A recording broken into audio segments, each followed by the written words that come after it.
il semblerait que s'échauffer ne serve pas à grand chose. Pour ce qui est de la croissance musculaire, on voit qu'entre 8 et 30 à 40 répétitions, ce qui est énorme, ce qui est énorme, ce qui se voit jamais, mais ce qui a été démontré comme quand même efficace pour créer de la masse musculaire. Tu mets 3 mètres en voiture, frérot. Enfin, c'est mon cousin. Mais marche. Ouais, mais il y a une côte. Mais tu t'en branles. Et salut à tous, bienvenue dans cette nouvelle vidéo YouTube où je suis avec mon invité Flavio. Dans cette vidéo, on va vous parler musculation, rééducation, blessures et on va vous apporter des nouvelles infos, des idées reçues, voire des trucs à mon avis vous ne savez pas sur le renforcement musculaire et la préparation physique. Globalement, cette vidéo est issue d'un podcast de quasiment 2 heures qu'on a déjà sorti juste là. Donc si vous voulez regarder, allez-y, mais là on vous a fait un condensé sur la partie vraiment spécifique, le renforcement musculaire, comment nous en tant que thérapeute on l'utilise au cabinet, quelles sont les erreurs que nos patients peuvent faire et qu'est-ce que vous pourrez faire de votre côté pour optimiser votre renforcement. Est-ce que oui ou non il faut vraiment s'échauffer? Vous verrez, la réponse n'est pas forcément ce que vous pensez. Bref, si ça vous plaît, pensez à mettre un pouce bleu. Si vous avez des questions, vous me les mettez dans les commentaires. Et puis si vous n'étiez pas abonné, bienvenue et pensez à vous abonner à la chaîne. Bon visionnage. Dans nos cabinets, globalement, sur les problèmes de tendinopathie, donc on a parlé de tendinopathie d'Achille, tendinopathie rotulienne, même tu vois au niveau du coude par exemple, on sait que le renforcement musculaire, c'est le truc numéro 1. Après, tu peux faire du chaud, du froid, du tiède, des invocations si t'en as envie, mais il faut que ça passe par là. Oui. Mais est-ce que c'est parce qu'on rend nos patients plus forts qu'ils ont moins mal? C'est une bonne question, ça. Il y a une étude qui vient de sortir qui a été copubliée par Ebony Rio, c'est quelqu'un qu'on connaît bien à l'agence. Alors, ce que dit l'article, c'est une revue systématique, d'accord? Donc, ils ont essayé de regarder tous les articles sur le sujet. Ouais.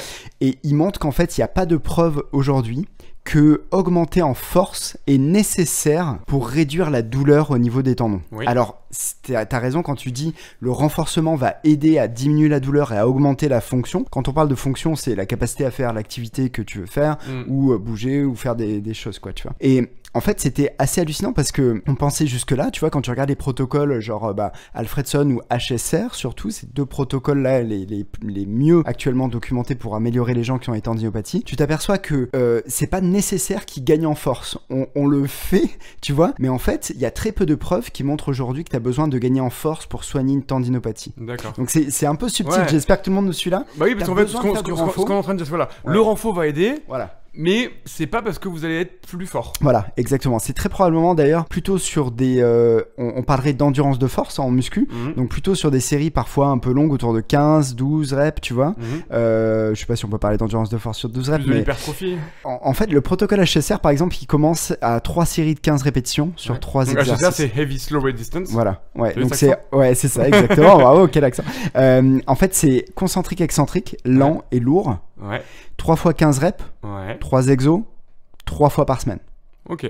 Avec un temps sous tension qui est assez long, généralement au moins de 6 secondes sur les deux. Donc en gros, je fais 3 séries de 15 sur exo 1, 3 séries de 15 sur exo 2, 3 séries de 15 sur exo 3, exactement. Et soit 3 fois par semaine. Voilà, lent dans toute l'amplitude. Et en fait, tu vois, ce protocole-là, il est sur 3 mois, et il part de 15 RM, et puis il va aller à 12, 10, 8, et moi je l'amène jusqu'à 6 parfois. Donc de plus en plus lourd. Exactement. Donc tu vas réduire le nombre de reps et tu augmentes la charge, donc à la fin, tu es sur un travail de force en fait, quelque part. Donc, ouais, tu finis sur un 3x8 toi. Voilà, ouais, pareil. Non, c'est plus 4x8, okay. 4x8 là-dessus, et parfois avec les athlètes, je vais à 6x6 par exemple. Le truc, c'est que t'es vraiment sur un travail de force à la fin. Mais il semblerait que t'aies pas besoin de faire ça pour vraiment... Enfin, ton patient va gagner en force parce que souvent il est déconditionné, tu vois, et le fait de le mettre sous des charges va faire que naturellement il va gagner un peu en force. Mais si on restait sous des charges un peu plus légères, plus autour de 15 reps, si on le fait avec un temps sous tension important et si on augmente la charge, enfin le volume,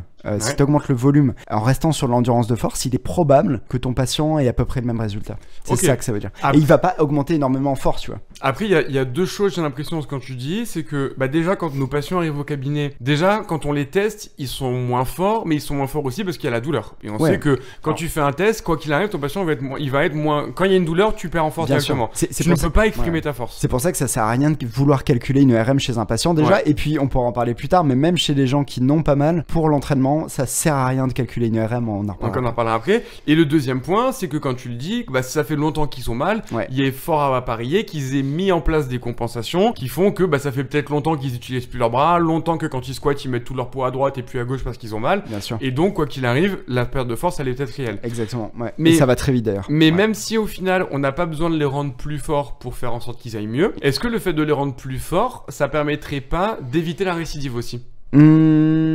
Bonne question. Alors, ça va être vrai sur les lésions des ischio-jambiers. On sait que la force, notamment en excentrique, est un des facteurs seulement de risque de récidive des ischios. Mais globalement, pour le reste, c'est globalement pas vrai. Pour faire simple. D'accord, donc un patient qui aurait une tendinopathie d'Achille en fin de rééducation, il n'y a pas vraiment d'intérêt à se dire je vais aller vraiment très fort le renforcer pour limiter le risque de récidive. C'est ce qu'on disait tout à l'heure. Moi je pense que possiblement oui, mais actuellement il n'y a pas de preuve pour dire que c'est vrai. Et ça dépend peut-être des sports, parce que là on parlait beaucoup de course à pied depuis tout à l'heure, qui est un sport à faible charge mais haute durée ou haute répétition. Peut-être que sur un sprinter ou un crossfitter, tu vois, ou des haltérophiles, peut-être que sur d'autres groupes musculaires ça pourrait être différent. Moi je pense que éventuellement ça peut être un des facteurs, mais il y a tellement d'autres choses à prendre en compte que alors tu sais il y a une petite phrase qui dit If you get strong you cannot go wrong. Tu peux pas te tromper si tu deviens plus fort. Donc je pense que quoi qu'il arrive, c'est une bonne chose. Est-ce que ça a l'effet vraiment protecteur qu'on pense? Je suis pas sûr. Et c'est intéressant ce que tu me dis, donc peut-être qu'on les rend pas plus forts, parce que ça répond un peu à une problématique ou un mal-être interne que j'avais, si je peux me confesser aujourd'hui, qui était de faire du renfort chez des sportifs de haut niveau. Dans le sens où des mecs qui ont déjà des épaules énormissimes sur des douleurs d'épaule, des gars qui ont déjà des cuisses comme mon tronc, est-ce qu'ils ont vraiment besoin de faire du renfort pour aller mieux, ou de juste revoir leur volume d'entraînement? Et en fait peut-être qu'ils ont besoin de faire du renfort, mais pas pour être plus fort, mais juste pour traiter le tendon. Ce serait un peu ça. Alors ça c'est hyper intéressant. En fait on a discuté un jour, on a discuté avec Jill Cook d'un côté, donc il y a l'expert des tendons du membre inf, et Joe Gibson qui est une experte au niveau de l'épaule. Donc là t'as quand même pas mal sur les... et en fait en discutant avec ces deux personnes-là qui sont vraiment les références internationales dans leur domaine, on est arrivé à la conclusion que les tendons du membre sup étaient différents du tendon du membre inf. Au sens où les tendons du membre inf réagissent beaucoup mieux à la charge et à la charge lourde. Les tendons du membre sup, c'est pas du tout vrai. Il n'y a pas de preuve aujourd'hui que augmenter en force au niveau du membre sup te permet vraiment d'améliorer la douleur et la fonction des gens qui ont un truc d'épaule. En fait, avec une TheraBand jaune, donc tu vois là, les gros assez élastiques, light, les petits élastiques, te permet déjà de créer une stimulation qui va réduire la douleur du patient et améliorer sa fonction. Donc en fait, ils ont des façons de fonctionner qui sont différentes et réagissent différemment à la charge. Donc par rapport à tes patients, s'ils ont des épaules énormes, etc., et qui développent une douleur, c'est très probablement parce qu'ils ont trop chargé au niveau de la salle, simplement. Pas trop de vitesse, mauvaise exécution, trop de charge, trop de volume. Pas d'échauffement pour les gens qui font de la salle, pas d'échauffement, voilà, au niveau de l'épaule. Et encore, j'ai appris des trucs dernièrement avec Brad Schoenfeld sur l'échauffement, j'étais super surpris. Mais en vrai, si tu fais pas de travail en force, t'as pas besoin de t'échauffer. T'as pas besoin de t'échauffer. En fait, il y a des études qui montrent que en musculation, si tu évidemment. Mec, on va couper de podcast. C'est clair. Non, mais les gens vont plus s'échauffer, ils vont tous se blesser et tout. Non, écoutez bien. En fait, mais il veut remplir son cabinet, c'est pour ça qu'il dit ça. Tu vois. Non, franchement, en fait, c'est ça le truc, c'est que, en fait, Ryan disait, ils ont fait des études, l'échauffement ne prévient pas des blessures en muscu. En fait, tu prends une barre à vide, tu fais une série d'échauffements, je dirais, je sais pas, 20-25 reps. Belle charge montante, on appelle. Voilà, ça. Exactement. Et puis après, tu vas charger un petit peu, puis tu vas faire 15-20 reps, puis tu vas baisser jusqu'à ta série. Allez, on va dire entre 8 et 15 reps, il semblerait que s'échauffer serve pas à grand chose. Alors, moi, c'est parce que je dis aux patients, hein. Moi, généralement, je dis aux patients, on fait un échauffement cardio, on fait un échauffement articulaire et un échauffement musculaire comme ça avec une incrémentation très graduelle de la charge. Je le dis et moi je le fais, tu vois, je vais toujours faire 8 à 10 minutes d'échauffement, je vais transpirer légèrement en cardio avant, petit échauffement articulaire et tout. Mais scientifiquement, et je remets en contexte, t'as bien dit, dans le cas où on s'entraîne sur la séance sur des charges légères. Exactement. Exactement. Donc moi je pense que quand tu travailles en force, tu vois, entre 3 et 6 reps, que t'as besoin de déter, de mettre un maximum d'énergie, exactement, l'activation neuro, il faut que tu réveilles ton système avant. Donc tu sois un petit peu plus, tu vois que tes muscles soient un petit peu montés en température, que t'aies réveillé ton système neuro aussi, tu vois. Et chez nos patients, dans ce cas-là, au cabinet, j'en avais parlé avec Fred Scrour, qui est en France un référent de l'épaule en tout cas, et on avait une super conversation où globalement il disait un peu tout le monde a besoin de faire du renfort, mais soit les patients plutôt parce qu'ils sont sédentaires, et en gros ils en ont trop fait dans leur sédentarité, ou alors nos patients sportifs parce qu'ils en ont trop fait dans leur sport. Tu vois un peu le truc. Soit la personne est sédentaire et du coup n'importe quoi devient un excès de contrainte, parce qu'elle est trop faible et elle a perdu cette capacité, soit on est un sportif et on a trop augmenté, trop vite, trop fort nos charges d'entraînement, et donc dans ce cas-là, on a encore une fois trop de contraintes et la douleur apparaît. Est-ce que d'après toi, chez ces deux grandes populations qui seraient un peu les deux extrêmes du spectre, il faudrait quand même leur faire du renfo, ou alors est-ce que y en aurait une qui serait plus propice que l'autre? Ouais, c'est une bonne question. Moi, Vu qu'on est en train de dire que peut-être que le renfo que les kinés font au cabinet, c'est pas de la muscu en réalité, pas du gain de force. Ouais, en fait, je pense que ce qui est très important dans toutes les populations, que ce soit sédentaires ou athlètes, c'est de bien manipuler les variables, tu vois, les variables clés. Donc ça va être la gestion du volume, la gestion de la charge, de l'exécution, de l'amplitude du mouvement, aussi de la notion de rire, tu vois. Tu vas pas avoir le même rire chez un sédentaire. Rep in réserve. Ouais, rep in réserve. Je sais pas à quel point tu tapes des barres quand tu c'est ça. Le nombre de répétitions que vous avez en réserve. Donc en gros, t'as fini ta série, j'aurais pu en faire encore une, j'aurais pu en faire encore deux, ou clairement, j'aurais pas pu en faire une de plus. Exactement. En fait, c'est ton approximation de l'échec. Est-ce que tu es très très proche de l'échec, chose qu'on va éventuellement rechercher avec un athlète, tu vois, de haut niveau, versus chose de laquelle on va s'écarter chez quelqu'un qui n'a pas l'habitude de soulever des charges. Exemple, tu vas lui dire, voilà, je veux 4 séries de 15 répétitions à ton sédentaire. Par contre, tu vas lui dire, je veux un rire, un rep in reserve de 5. Tu vois, donc tu vas lui prescrire 15, mais en vrai, il peut faire 20. Donc, comme ça, l'intensité de l'exercice, enfin la difficulté plus exactement de l'exercice, sera moindre, tu vois. Alors qu'avec quelqu'un qui a l'habitude, qui est déjà à un rire 2-3 quand il s'entraîne, là tu vas lui dire, bah là écoute, on va pousser, je veux que tu sois à rire 0, c'est-à-dire que la dernière tu la passes à peine, quoi. Tu vois, et typiquement dans le management de ces variables-là chez ces deux populations, chez quelqu'un qui s'entraîne très lourd, bah tu vas augmenter les rires, tu vois, tu vas le protéger un peu. Tu vas dire, bah écoute, on va diminuer un peu le volume, l'intensité, on va le faire dans une amplitude un peu moins grande et à une vitesse plus lente, par exemple, avec un rire à 5, tu vois. Donc ce serait en fait chez notre capacité à emmener un patient au plus proche de l'échec en fonction de son expérience et de son niveau. Ouais, c'est ça. Chez un patient vraiment novice, très sédentaire, on va sur notre renfo, vraiment garder beaucoup de reps de réserve pour pas l'amener trop dans une zone de difficulté. Là où sur des patients plus entraînés, plus sportifs ou plus habitués à utiliser le groupe musculaire en question, on peut vraiment aller proche de l'échec. Ouais, exactement, je pense. Et c'est intéressant, c'est que dans ma vision, sur la partie renforcement musculaire, j'ai quand même l'impression qu'une des tendances qui ressort de est-ce que c'est mieux de faire un 4x8, est-ce que c'est mieux de faire un 5x12, etc. Au final, la résultante finale la plus pertinente, ce serait à quel point justement tu es proche de l'échec. Et que sur un squat par exemple, ou sur un soulevé de terre ou un développé couché, entre un 4x8 à 12 kg et un 4x12 à 8 kg, globalement, si dans les deux cas, t'es cramé à la dernière rep, t'es dans le bon pour avoir une adaptation. Oui, clairement. Clairement, moi je pense. Alors après, tout dépend de ce que tu recherches comme qualité, c'est-à-dire est-ce que tu veux développer de la force, du volume musculaire, de l'endurance de force, de la puissance.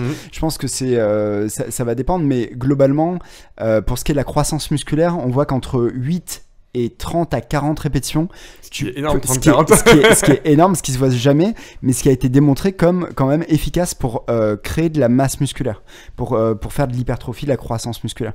Au-delà de 40 reps, c'est-à-dire, tu sais, on parle souvent en kiné du 3x10, du fameux 3x10, à l'élastique, typiquement, tu vois. Qu'on a beaucoup prescrit il y a une dizaine d'années.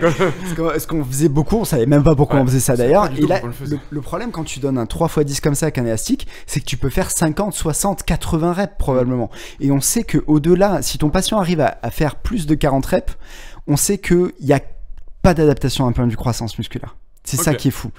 C'est que tu vas avoir de la croissance. Si ta 40e, tu la passes, mais tu la passes difficilement, t'as de la croissance musculaire. Mais si au-delà de ça, t'as quasiment zéro adaptation en termes de croissance musculaire. On dit pas qu'il n'y a pas d'effet, que c'est pas à faire, mais pas pour la croissance musculaire. En fait, si tu veux, ça devient du cardio, quoi. Voilà ou d'autres effets peut-être neurologiques qu'on peut avoir, etc. Mais d'un point de vue juste à quel point je vais développer mon steak, mon muscle, pas d'effet. Ce qui est un peu de la course à pied en final. La course à pied, c'est beaucoup d'impact. C'est pour ça que tu peux courir très longtemps. C'est pas grâce à ça que tu vas devenir musclé. En fait, tu vas plutôt t'assécher même. Dans certains endroits, après ça va dépendre. Si t'es en trail, tu vas développer quand même des bons jambons parce que t'es globalement en fente, tu vois, pendant des portions de montée par exemple. En fait, en soi, c'est des fentes, tu vois. Donc quand tu fais des fentes quand même toute la journée, à un moment, ça grossit. Même si tu fais beaucoup de reps, tes fessiers aussi, évidemment. En sprint, tu vas développer quand même de la force. Donc là, clairement, ils vont avoir des fessiers, des ischios monstrueux, les types. Par contre, tout ce qui est haut du corps, tu sollicites pas du tout et tu vas complètement sécher en haut, quoi. Et d'ailleurs, c'est ce qui va faire que tu vas performer aussi en course. Quand t'es trop lourd en course, c'est déterminant dans la perf. Donc, plus tu seras léger là où t'as pas besoin, mieux ce sera. Ouais, le ratio poids-puissance. Exactement. Et chez nos patients au cabinet, sur cette partie renforcement musculaire plus ou moins adapté, on n'a pas parlé de la notion d'âge. Est-ce que par exemple, chez un patient qui a 20 ans, c'est un patient qui a 40 ou 60 ans, ce renforcement justement, on doit le moduler, ou est-ce que toujours pareil, un débutant pas d'échec et un pro on peut aller à l'échec?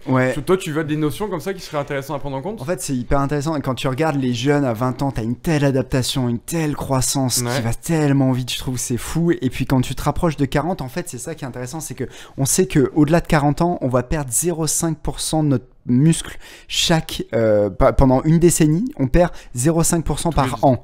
Donc est-ce qu'on peut dire qu'à 40 ans tu commences à être vieux? C'est un peu c'est le début du déclin, j'ai l'impression. Ça peut être un peu ça, et le pire c'est que après par dizaines, donc à 50, 60 ans, etc., on va perdre 1 à 2%. T'imagines? Donc c'est énorme, et en fait tous les 10 ans c'est de pire en pire. Exactement. Mais ça va plafonner, et puis tu peux ralentir quand même ce phénomène-là par le fait de t'entraîner régulièrement et de manger suffisamment de protéines. Et en fait c'est ça qui est assez fou, c'est que on a une sarcopénie, ça s'appelle comme ça, la perte de masse maigre au cours du temps, qui arrive au-delà de 40 ans, et si tu luttes pas contre, ça va vraiment être déterminant en fait dans ton autonomie, dans ta capacité à gérer les activités de la vie quotidienne, tu vois, être endurant, être fort, être capable de faire les courses, être capable de porter des choses, être capable de jardiner, de forcer, et c'est hyper important de faire la muscu. À ce titre-là. Mais évidemment, donc sarcopénie, on vieillit, le corps se désadapte, et ça on peut pas y faire grand-chose, c'est comme avoir des rides, globalement, t'as beau mettre de la clémentiride, t'en auras quand même, mais tu peux freiner le vieillissement ou le processus naturel. Tu peux lutter contre. Et pareil, dans ce cas-là, est-ce que c'est mieux, vu qu'ils vont perdre cette force vraiment en force musculaire, ça nous montre bien que chez ces patients-là, il faut continuer de faire du renfort lourd. Clairement, il faut qu'il y ait de la charge. T'es pas obligé d'aller sur de l'extrêmement lourd, mais autour de 6-8 reps de temps en temps. Encore une fois, il faut pas faire que ça, tu vois. Mais faire du rentraînement en force, je pense que c'est important quand même. Et est-ce que c'est la base de tout. Est-ce que tu remarques chez des patients plus âgés, quels que soient les sports, que ce soit muscu, course à pied, etc., plus de pathologies dues à cette perte musculaire ou pas spécialement? Tu vois ce que je veux dire? Est-ce que à partir de 50 ans, la probabilité de développer un problème au niveau du tendon est un peu supérieure parce qu'il y a une faute musculaire naturelle, ou alors ça se vaut parce qu'on peut dire oui, mais chez les vieux, de toute façon il y a aussi de l'ostéoporose, donc ton os ce sera peut-être un peu différent? C'est une bonne question. Que ce soit une littérature ou même ton ressenti au cabinet. C'est une bonne question, je saurais pas trop dire. Je pense que ça protège quand même d'être plus fort, tu vois, globalement. Je vois surtout au niveau des épaules, tu vois, les gens qui... En fait, ce qui se passe au-delà de 50 ans, c'est, tu vois, des épaules qui deviennent douloureuses parce que les gens les travaillent pas du tout, quoi. Quand tu regardes dans notre quotidien, regarde-nous là, tu vois. Là, on est comme ça, c'est un peu comme si on bossait, tu vois, sur un travail de bureau. En même temps, un podcast à faire des burpees, c'est relou. C'est ça, c'est compliqué de parler, quoi. Mais tu vois, le truc, c'est que tout le monde est comme ça, tu vois. Et en fait, c'est une catastrophe. Pour nos membres supérieurs, travaillent plus du tout. Tu vois, on ne tire plus, tu pousses la porte pour entrer au bureau, tu vois. Et encore, même les portes, ils ont des portes automatiques. Et encore, exactement. Et en fait, tu vois, les tendons, les muscles dégénèrent complètement s'ils sont pas mis sous des contraintes régulières, tu vois. Donc, tu vois, on va marcher. Encore à Paris, je pense qu'on marche pas mal, tu vois. Tu vas dans le métro, admettons que tu prennes les escaliers, etc. Tu peux marcher quand même facilement une demi-heure, 1 heure par jour. Ça dépend des patients, franchement. Ça dépend, tu vois, ça me fait penser à mon cousin, je l'ai vu hier, on en parlait, et il me disait Aymeric, j'ai déménagé mon travail, maintenant je suis à 3 minutes en voiture. Je lui dis, mais 3 minutes en voiture, frérot. Enfin, c'est mon cousin. Mais marche, tu vois. Et il me dit, ouais, mais il y a une côte. Mais tu t'en branles. Enfin, t'avais 1 heure de perdu. Maintenant, même si c'est un peu chaud, tu vas le faire une demi-heure. Mais en fait, pour ta santé, c'est un... Je comprends pas. Et tu vois, je généralise, tous nos patients sont pas comme ça et on le voit. Mais en fait, on a perdu tellement cette capacité ou juste cette spontanéité à utiliser notre corps que j'étais là genre, ah ouais, c'est chaud, quoi. Ouais, bah ça, c'est la zone de confort, quoi. T'es attiré par quelque chose qui te met pas trop en difficulté, tu vois, au plus simple, au plus rapide, etc. Moi, il y a un autre truc que je vois dans ce genre de choses-là, c'est le télétravail. Le télétravail, c'est super bien, mais en même temps, tu ne bouges plus. Tu fais peut-être moins de 100 pas dans la journée, c'est une catastrophe. Faut vraiment, pour tous les gens qui sont en télétravail, là, au moins 1 heure de sport sport par jour. Ouais, et c'est vrai qu'on perd ce fameux NEAT, tu vois, le Non-Exercise Activity Thermogenesis, donc le fait de bouger en dehors de faire du sport. Alors oui, dans télétravail, t'es mieux, t'es chez toi, mais en fait, peut-être que tu marchais 20 minutes pour aller au boulot, que tu revenais en marchant 20 minutes, qu'à midi, tu sortais avec tes collègues, donc en plus du lien social, etc. Rien que d'un point de vue à quel point on bouge, c'est ouf. Et c'est vrai que moi, j'en parle beaucoup avec mes patients, ce côté où en fait, pour la santé, t'as 2 recommandations.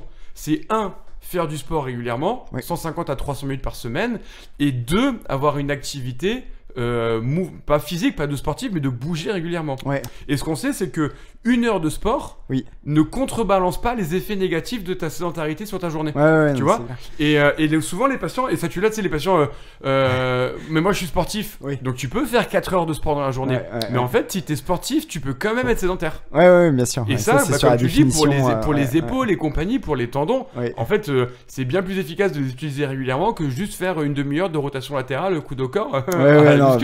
C'est clair. Moi, je pense qu'il faut les deux. Moi, je pense qu'il faut d'un côté le cardio, et je pense qu'en fait, je pense que t'as pas besoin de t'entraîner énormément pour avoir des bénéfices cardio, tu vois. Et il faut pas oublier la muscu. On en parlait tout à l'heure, différence cardio-muscu. En vrai, en termes de cardio, comme tu disais. En fait, 150 minutes, tu sais, ça reste 3 fois 50 minutes dans la semaine. C'est pas inatteignable, tu vois. Suivez Flavio pour plus de cours de maths. C'est ça, excellent. 3 fois 50, 150. Allez, là. Mais par contre, tu vois, tout ce qui va être renforcement musculaire, si tu veux le faire vraiment d'un point de vue global, tu veux cibler tous les muscles, bah, en vrai, ça prend un peu de temps quand même. Hein, donc, moi, je pense qu'il faut une intégration des deux, tu vois. Mais idéalement, tu vois, moi, je serais pour que le sport soit intégré au travail. En fait, on devrait tous déjà... au travail, avoir, je sais pas, idéalement, tu vois, une salle de sport, un cours collectif le midi, tu vois, des douches, un truc qui soit beaucoup plus fait, adapté pour qu'on puisse bouger au travail. Tu vois. Et moi, j'ai proposé à la place de faire des pauses clopes, de faire des pauses mobilité. Énorme. Et en vrai, si un jour je travaille, enfin, je pense que ça arrivera jamais, mais si je devais travailler en bureau, bah, ils vont tous sortir clopés. Bah, en vrai, même s'il faut pas fumer, c'est bien parce qu'ils se mettent debout et ils sortent, ils vont dehors, tu vois. Mais au final, tu prends une salle dédiée, boum, tu te fais 5 minutes, un peu d'étirement, etc. C'est un peu comme la méthode de Pomodoro. Tu sais, où tu mets ton téléphone en mode 25 minutes. Et bah là, bon, toutes les 5 minutes peut-être pas, mais toutes les 2 heures. Boum, tu te bloques 5 minutes, un peu d'étirement, quelques squats, quelques pompes, quelques mouvements. Tu penses qu'on peut faire la mobilité en clopant ? Tu peux faire la mobilité en clopant, je ne sais pas, mettez-le dans les commentaires si vous avez déjà essayé. Tu peux te cramer ton fut. Mais en tout cas, oui, ça conclut un peu ce côté où on en parlait. Est-ce que nos patients sont trop faibles ? La plupart, alors t'as les sportifs qui viennent parce que vraiment ils en font trop. Donc là, la question c'est non. Mais c'est vrai que la majorité de nos patients qui ont des douleurs de dos, qui ont des modes de vie, je pense que vraiment c'est un peu dénigrant, mais ils sont faibles quoi. Bah en fait, quand tu regardes, moi je pense que on a probablement, quand tu regardes dans l'histoire déjà, tu vois, genre on a probablement les corps les plus faibles aujourd'hui qu'on ait jamais eu, les pieds les plus faibles parce qu'on est dans des chaussures rigides qui bougent plus avant même qu'on marche parfois, tu vois, chez les enfants.